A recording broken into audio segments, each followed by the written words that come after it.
I would like to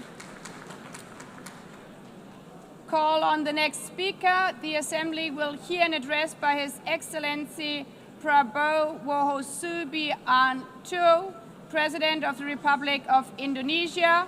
I request protocol to escort His Excellency and invite him to address the Assembly.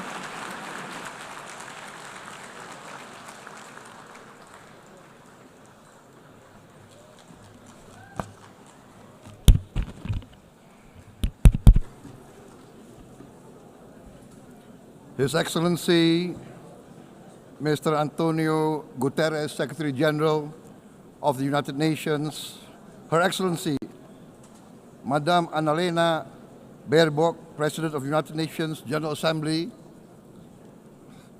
His Excellency, Mr. Moses Abelian, Under-Secretary General for General Assembly and Management, Excellencies, Heads of States, Heads of Governments, distinguished delegates, ladies and gentlemen. It is indeed a great honor for me to stand in this august General Assembly Hall among leaders and representatives who represent almost all of humanity. We differ in race, religion, and nationality, yet we gather together today as one human family. We are here first and foremost as fellow human beings, each created equal, endowed with unalienable rights to life, liberty, and the pursuit of happiness. The words of the United Nations Declaration of Independence have inspired democratic movements across continents, including the French Revolution, the Russian Revolution, the Mexican Revolution, the Chinese Revolution, and Indonesia's own struggle and journey to freedom. It also gave birth to the Universal Declaration of Human Rights, adopted by the United Nations in 1948. All men are created equal was the creed that opened the way to unprecedented global prosperity and dignity.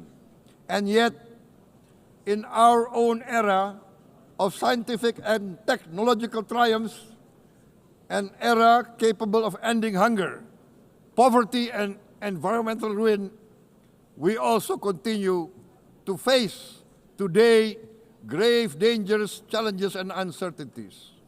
Human folly, fueled by fear, racism, hatred, oppression, and apartheid, threatens our common future. My country knows this pain. For centuries, Indonesians lived under colonial domination, oppression, and slavery. We were treated less than dogs in our own homeland. We Indonesians know what it means to be denied justice and what it means to live in apartheid, to live in poverty, and to be denied equal opportunity. We also knew what solidarity can do in our struggle for independence, in our fight to overcome hunger, disease, and poverty. The United Nations stood with Indonesia and gave us vital assistance. Decisions made here based on human solidarity by the Security Council and this Assembly gave Indonesia independence, international legitimacy, opened doors, and supported our early development through the efforts of the United Nations Children Fund, the United Nations Food and Agriculture Organization, the FAO, the World Health Organization, and many, many other United Nations institutions. And because of that, Indonesia today stands on the cusp of shared prosperity and greater equality and dignity. Madam President, Excellencies, our world today is driven by conflict, injustice, and deepening uncertainty. Every day we witness suffering, genocide, and blatant disregard for international law and human decency. In the face of these challenges, we must not give up. As the United Nations Secretary General said, we cannot give up. We cannot surrender our hopes or our ideals. We must draw closer, not drift apart. Together we must strive to achieve our hopes, our dreams. The United Nations was born from the ashes of the Second World War that claimed scores of millions of lives. It was created to secure peace, security, justice, and freedom for all. We remain committed to internationalism, to multilateralism, and to every effort that strengthens this great institution. Today, Indonesia is nearer than ever before to meeting the sustainable development goals of ending extreme poverty and hunger. Because years ago, this very chamber chose to listen and uphold social and economic justice. We will never forget. And today, we must never be silent while Palestinians are denied that same justice and legitimacy in this very hall. Excellencies, Thucydides warned, the strong do what they can, the weak suffer what they must. We must reject this doctrine. The United Nations exist to reject this doctrine. We must stand for all, the strong and the weak. Might cannot be right. Right must be right. Indonesia today is one of the largest contributors to United Peacekeeping Forces. We believe in the United Nations. We will continue to serve where peace needs guardians, not with just words, but with boots on the ground. If and when the United Nations Security Council and this great assembly decide Indonesia is prepared to deploy 20,000 or even more of our sons and daughters to help secure peace in Gaza or elsewhere, in Ukraine, in Sudan, in Libya, everywhere when the peace needs to be enforced, peace needs to be guarded, we are ready. We will take our share of the burden, not only with our sons and daughters, we are also willing to contribute financially to support the great mission to achieve peace by the United Nations. Madam President, Excellencies, I propose to this Assembly a message of hope and optimism, grounded in action and execution.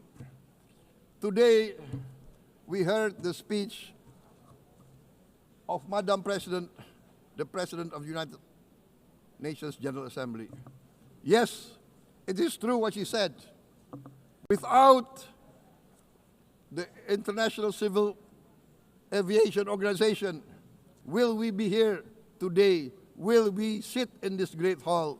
Without the United Nations, we cannot be safe. No country can feel secure.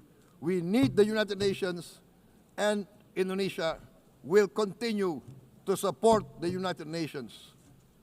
Even though we still struggle, but we know the world needs a strong United Nations.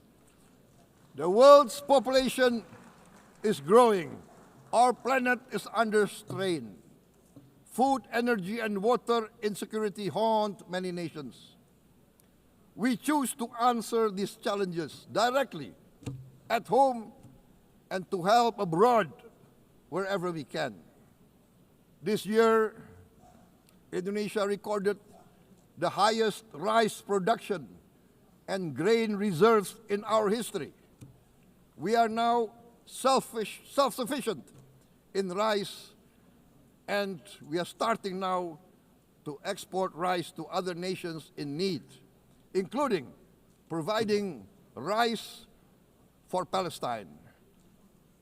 We are building resilient food supply chains, strengthening farmer productivity, investing in climate-smart agriculture to ensure food security for our children and for the children of the world. We are confident in a few years' time, Indonesia will be the granary of the world. As the world's largest island state, we testify before you that we are already experiencing the direct consequences of climate change, particularly the threat of rising sea levels. The sea level on the north coast of our capital city is increasing by 5 centimeters every year. Can you imagine in 10 years? Can you imagine in 20 years? For this, we are forced to build a giant seawall, 480 kilometers in length. It will take us maybe 20 years, but we have no choice. We have to start now. Therefore, we choose to confront climate change not by slogans, but by immediate steps. We are committed to meeting our 2015 Paris Agreement obligations. We aim to achieve net zero emission by 2060, and we are very confident we can achieve net zero emission much earlier. We aim to reforest more than 12 million hectares of degraded forest, to reduce forest degradation, to empower local communities with quality green jobs for the future. Indonesia is shifting decisively from fossil fuel-based development towards renewable-based development. From next year, most of our additional power generation capacity will come from renewables. Our goal is clear: to lift all of our citizens out of poverty and make Indonesia a hub for solutions to food, energy, and water security. Madam President, Excellencies, we live in a time when hatred and violence can seem to be the loudest voices.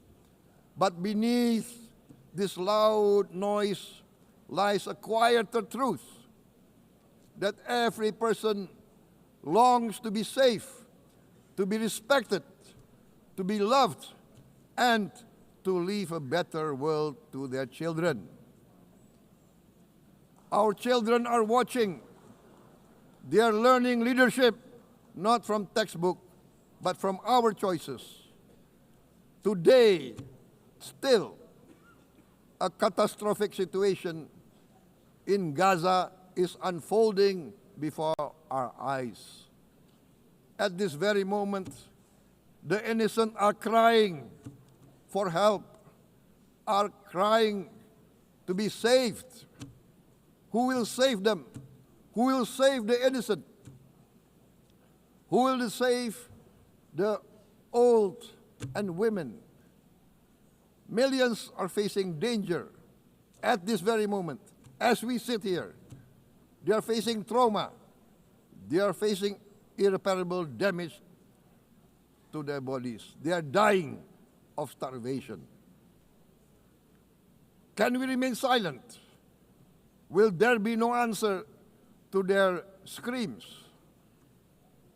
Will we teach them that the human family can rise to the challenge. Madam President, we must act now. Many speakers have said that. We must stand for a multilateral order where peace, prosperity, and progress are not the privilege of a few, but the right of all. With a strong United Nations, we can build a world where the weak do not suffer what they must, but live the justice that they deserve. Let us continue humanity's great journey of ideals, the selfless aspirations that created the United Nations. Let us use science to uplift, not use science to destroy. Let rising nations help others to lift themselves. I am convinced that the leaders of the great world civilizations of the West, of the East, of the North, of the South, leaders of America, Europe, of India, China, the Islamic world, the whole world, I am convinced they will rise to their role demanded by history. We are all hopeful that the leaders of the world will show great statesmanship, great wisdom, restraint, humility, overcome hate, overcome suspicion.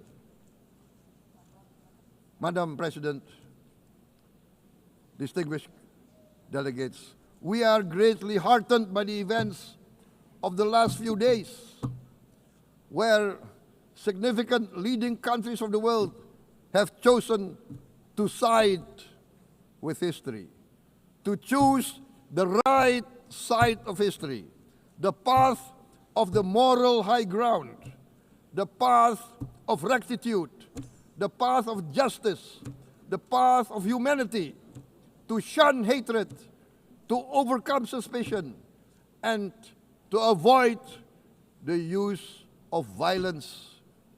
The use of violence will beget violence. No one country can bully the whole community of the human family.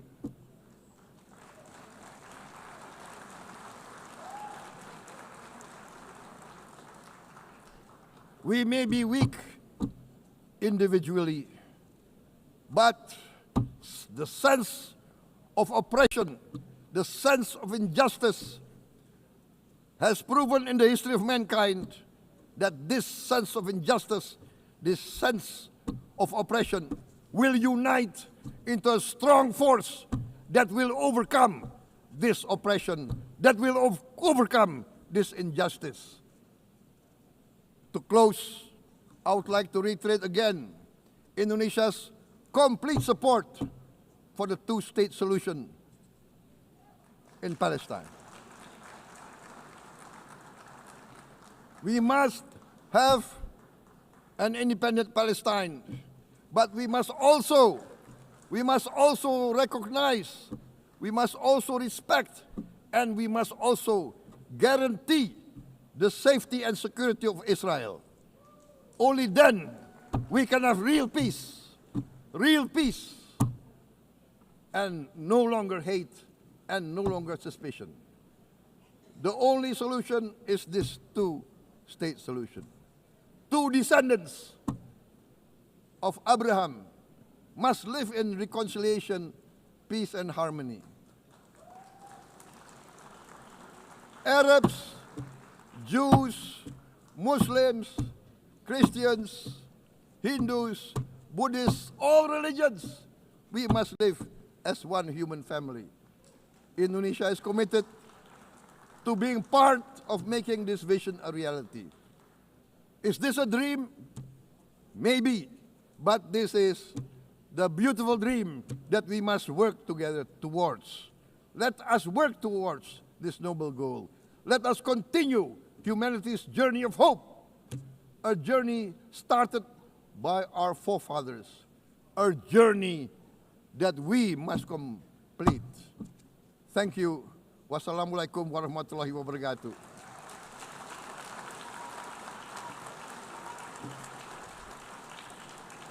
Shalom. Om Santi, Santi, Santi Om. Namo Buddhaya.